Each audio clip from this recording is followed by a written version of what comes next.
Boboko ya Boka. Boboko ya Boka. 3W.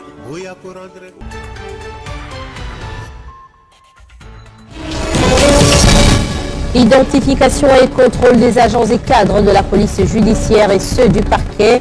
Lancement ce mercredi de l'opération qui a fait une série de nominations en grade des agents de la police. C'est une résultante de la réunion de sécurité tenue par le président de la République. Loyauté et fidélité à Joseph Kabila, à Kingakati. Cet engagement ont été signés par les regroupements membres du Front commun pour le Congo pour poursuivre les objectifs que s'est assigné cette coalition muée désormais en plateforme politique de gouvernement. Début demain, jeudi, à Kinshasa, des obsèques de l'ancien footballeur et recordman africain Pierre Ndaye. Une délégation composée des dirigeants et personnalités sportives sont déjà à l'aéroport de Njili pour accueillir le corps sans vie de cette vieille gloire du football congolais et africain. Merci de votre fidélité. Après la réunion de sécurité présidée par le président de la République Félix Antoine Tshisekedi qui a réuni les FARDC et les forces de la police, plusieurs instructions ont été données, parmi lesquelles l'identification et le contrôle des agents et cadres de la police judiciaire et ceux du parquet. Après ces instructions, l'inspecteur général de la police nationale congolaise, le général Raus, a procédé au lancement de cette opération qui est au fait une série de nominations en grade des agents de la police.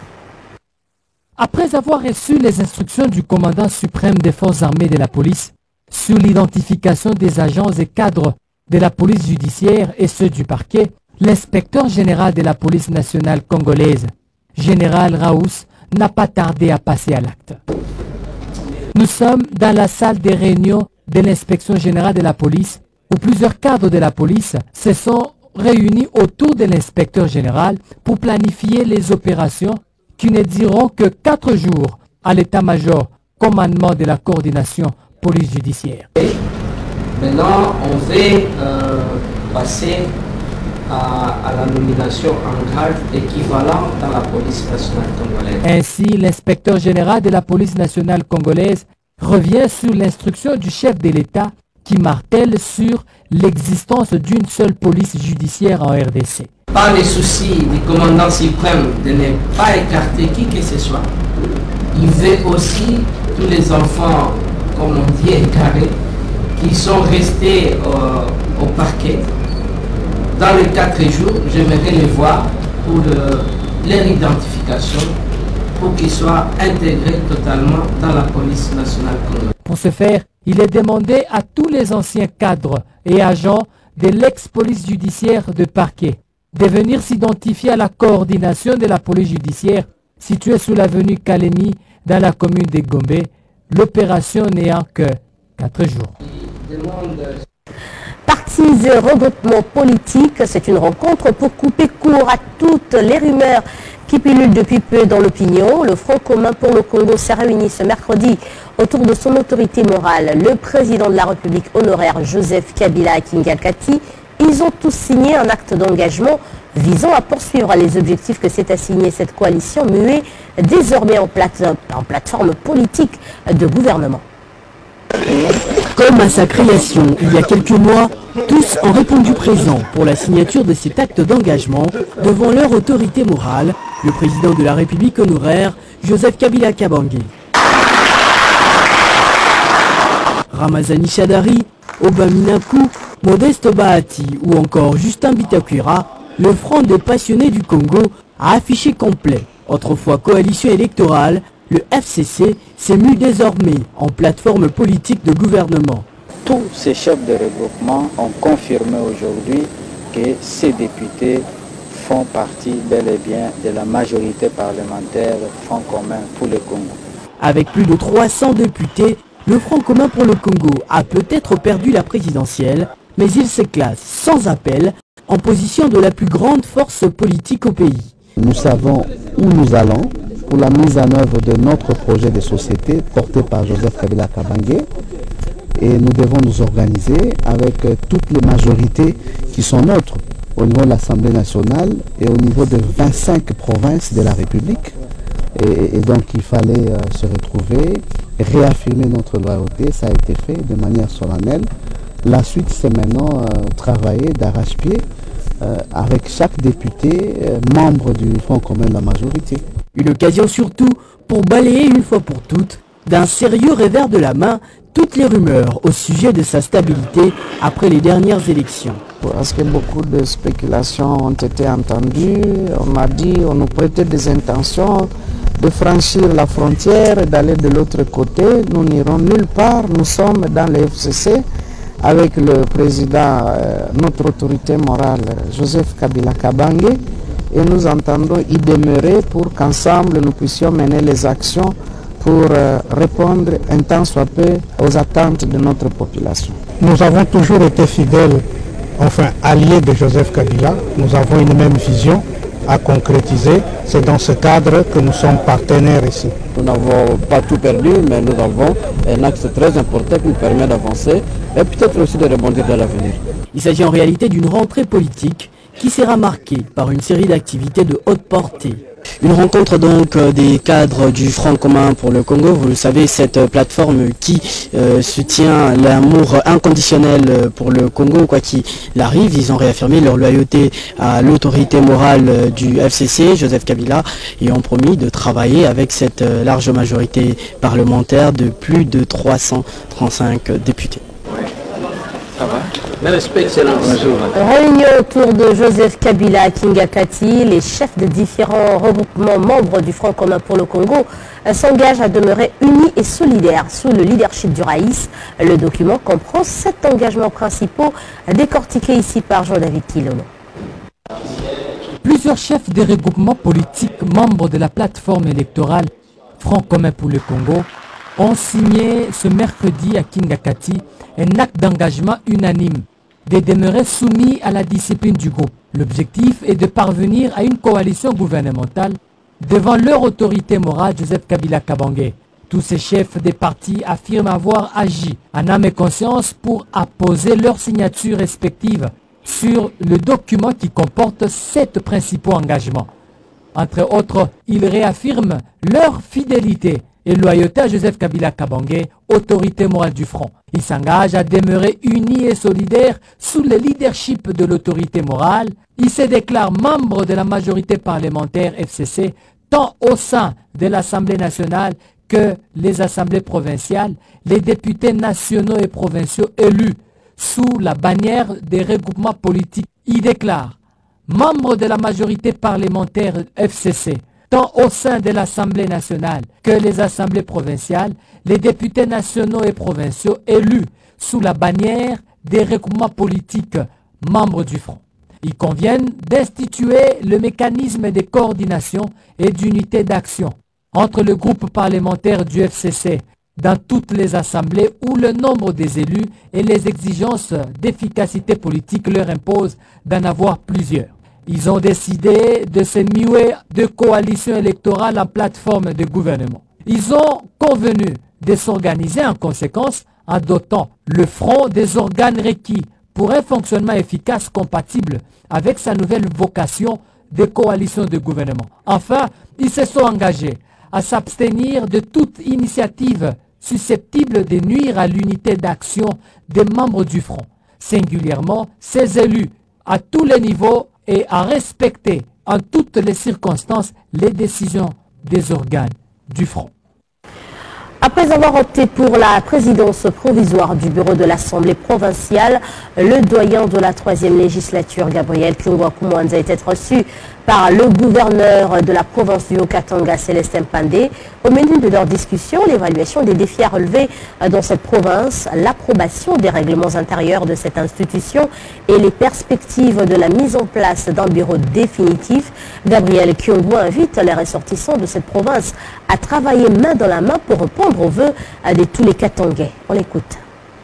Ça va de soi. Depuis que nous sommes là au bureau provisoire, on n'a pas eu l'occasion de rencontrer les chefs du village, le gouverneur de la province du Haut-Katanga. Nous sommes venus les voir pour lui rendre une visite de courtoisie et échanger sur les problèmes de l'heure dans notre province. Non, nous n'avons pas de détails à faire. Nous avons déjà franchi des étapes. Maintenant, il nous reste l'étape d'approbation du règlement intérieur de notre institution, l'Assemblée provinciale, et après la mise en place du bureau définitif de l'Assemblée provinciale. Ainsi, en ce moment-là, notre mission aura pris fin. Nous sommes là, nous avons déjà tourné la page. Il n'est plus question de dire celui-là m'avait regardé de travers, l'autre m'avait insulté, celui-là m'a envoyé des pierres et tout. Non, nous sommes là pour maintenant répondre aux vœux, répondre et surtout appliquer toutes les promesses que nous avons données à notre population afin que les choses aillent de l'avant. Par conséquent, nous demandons que les uns et les autres, nous soyons ensemble pour aller de l'avant. Le peuple a besoin du développement et c'est ça que nous devons faire. Et puis cette déclaration du Comité national de la jeunesse Saint-Pierre qui se dit être prête à soutenir la candidature de Jacques Kiaboula Katoué, candidat du FCC aux élections des gouverneurs dans la province du Haut-Katanga. Cette structure met de côté la controverse qui régnait entre eux et les Sangas de la communauté Loanzo. Alors qu'une controverse demeurait entre les Bimba de la communauté Saint-Pierre et Sanga de la communauté Lonzo sous la candidature de Jacques Kiaboula Katoué, le ticket du Front commun pour le Congo FCC aux élections des gouverneurs. Enfin, la communauté Saint-Pierre a dit oui à Jacques Kiaboula Katoué. Dans une déclaration faite le dimanche 17 février dernier, le Comité national de la jeunesse Saint-Pierre s'est dit à présent satisfait et promet son soutien à JKK, Jacques Kiaboula Katoué. Le Comité national de la jeunesse Saint-Pierre a tenu une réunion extraordinaire avec comme point à l'ordre du jour l'évaluation de démarches préélectorales, la réception du ticket du FCC pour l'élection du gouverneur pour la province du Haut-Katanga. En effet, le comité se dit satisfait par la modification du ticket FCC et promet son accompagnement. Au travers de la bouche de son chargé des communications, le Comité national de la jeunesse Saint-Pierre a saisi de l'opportunité pour lancer le message à une harmonisation des points de vue. En plus, le comité appelle tous les frères candidats gouverneurs à une harmonisation de points de vue. Jacques Kiaboula Katoué, enthousiasmé, Wetouandani, ses vœux unificateurs, il prône la paix et dissipe les gouffres qui séparent les communautés du Haut-Katanga pour l'intérêt commun de la province. Après Gaston Moussemena et Agé Matimbo, respectivement ministre de l'EPSP et vice-ministre des Affaires étrangères, de renoncer à leur poste au gouvernement, cette fois, c'est le gouverneur du Nord Kivu, élu récemment député national dans le territoire de Lubero. Julien Paluku va garder son siège à l'Assemblée nationale et exceptionnellement celui de gouverneur en attendant la tenue des élections provinciales et nationales dans la zone de Beni et Butembo. Pacheco Kavundama. Devant la presse mercredi au gouvernorat de province à Goma, le gouverneur du Nord Kivu est venu faire un tour d'horizon sur l'actualité politique de l'heure, alors que les heures restent à compter pour que les députés nouvellement élus se prononcent s'ils vont siéger au Parlement ou occuper leurs anciennes fonctions et qui sont incompatibles à celles d'un député comme celui d'un gouverneur. Julien Paluku dit avoir un seul mandat qui est celui de député national. S'il y avait une élection du gouverneur avant mon élection comme député, si j'avais gagné un mandat de gouverneur, par exemple avant-hier, et qu'aujourd'hui je sois élu député, à ce moment-là je ferai un choix. Mais pour le moment, il y aura les élections le 31 mars 2019 pour compléter l'Assemblée provinciale et élire les gouverneurs. Il n'y a pas de choix à faire pour quelque chose qui n'existe pas. J'ai un mandat de député national, voilà mon mandat. Le jour où, si par hasard les forces politiques estiment que je dois être candidat gouverneur et que je le gagne, à ce moment-là, je vais maintenant opérer un choix entre le mandat que je vais gagner et celui que je détiens aujourd'hui. Parlant de l'actuel président de la République, Julien Paluku demande à toute la population du Nord Kivu d'être derrière Félix Tshisekedi, car c'est désormais lui qui va diriger la RDC et c'est celui qui va améliorer les conditions de vie des Nord-Kivusiens. Nous devons accompagner le président de la République, son Excellence Antoine Félix Tshisekedi, pour qu'il réussisse chez nous au Nord Kivu. Bon, nous allons lui mettre les bâtons dans les roues pour continuer maintenant avec l'insécurité, ça fera quoi pour la population? Notons que le gouverneur Julien Paluku non seulement a abordé des questions politiques, mais aussi sécuritaires et de santé.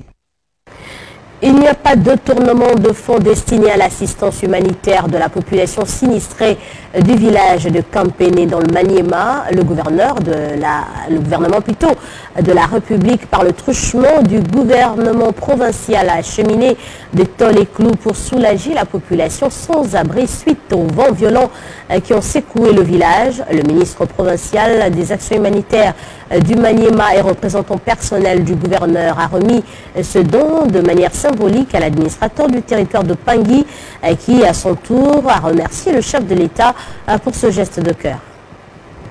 C'est un ouf de soulagement que poussent les sinistrés du village Kampene. Nous sommes dans le territoire de Pangui, dans le Maniema. Secoué par des vents violents il y a peu, emportant des toitures, des maisons, le gouvernement de la République, par le truchement du gouvernement provincial du Maniema, vient d'acheminer des tôles et clous sur place à Kampene. Malgré l'impraticabilité de la route dans cette contrée, il n'y a donc pas de détournement des fonds destinés à l'assistance humanitaire de la population de ce coin du pays, comme le font croire certaines personnes à travers les médias. Arrivé tard dans la soirée, sous une forte pluie, le ministre provincial des actions humanitaires du Maniema et représentant personnel du gouverneur a été accueilli par une foule à liesse venant saluer ces gestes de cœur du gouvernement congolais. Un lot important de tôles est remis symboliquement à l'administrateur du territoire de Pangui devant toute la notabilité locale, dont le président de la société civile de Babene, qui exprime sa satisfaction face à ces gestes du gouvernement.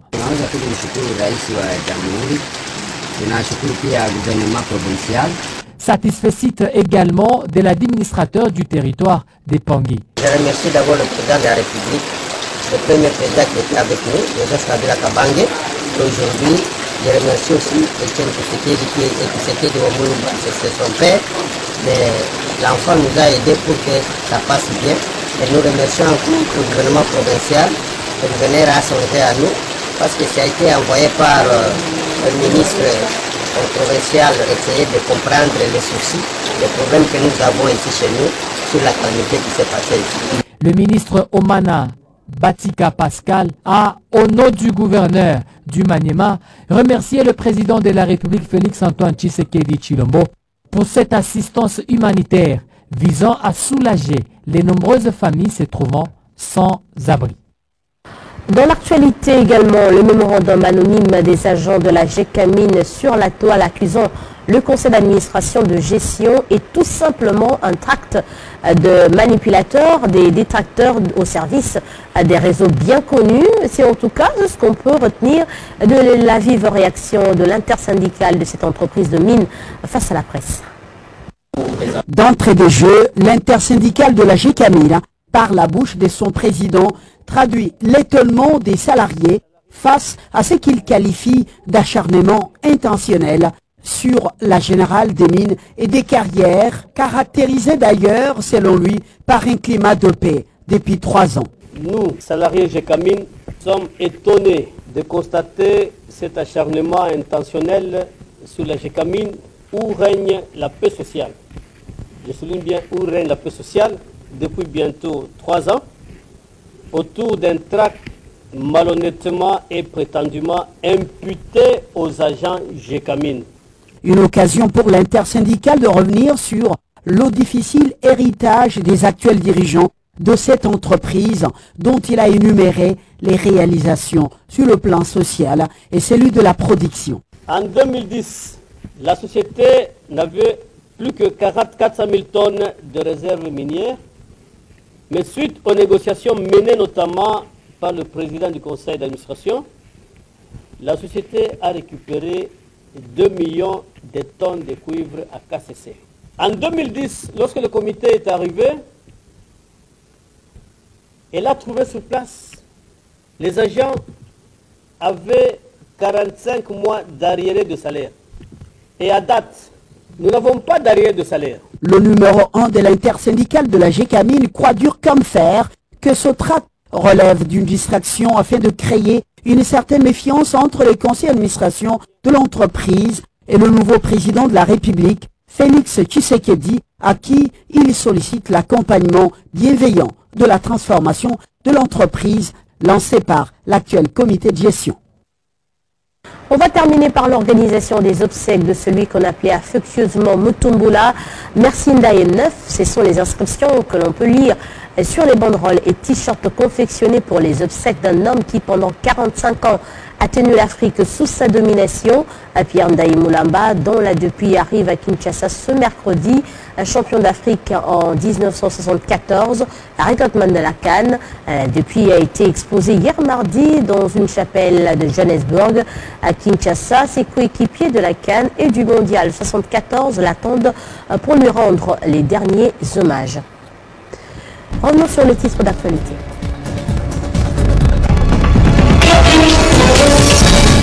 Identification et contrôle des agents et cadres de la police judiciaire et ceux du parquet. Lancement ce mercredi de l'opération qui a fait une série de nominations en grade des agents de la police. C'est une résultante de la réunion de sécurité tenue par le président de la République.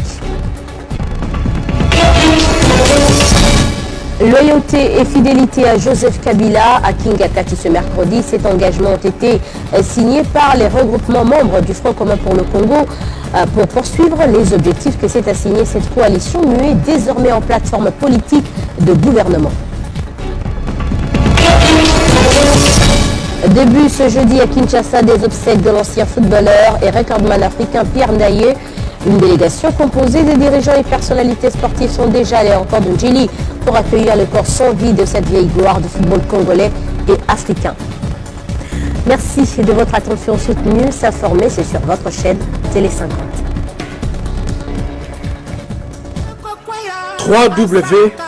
Boboko ya Boka. Boboko ya Boka. 3W.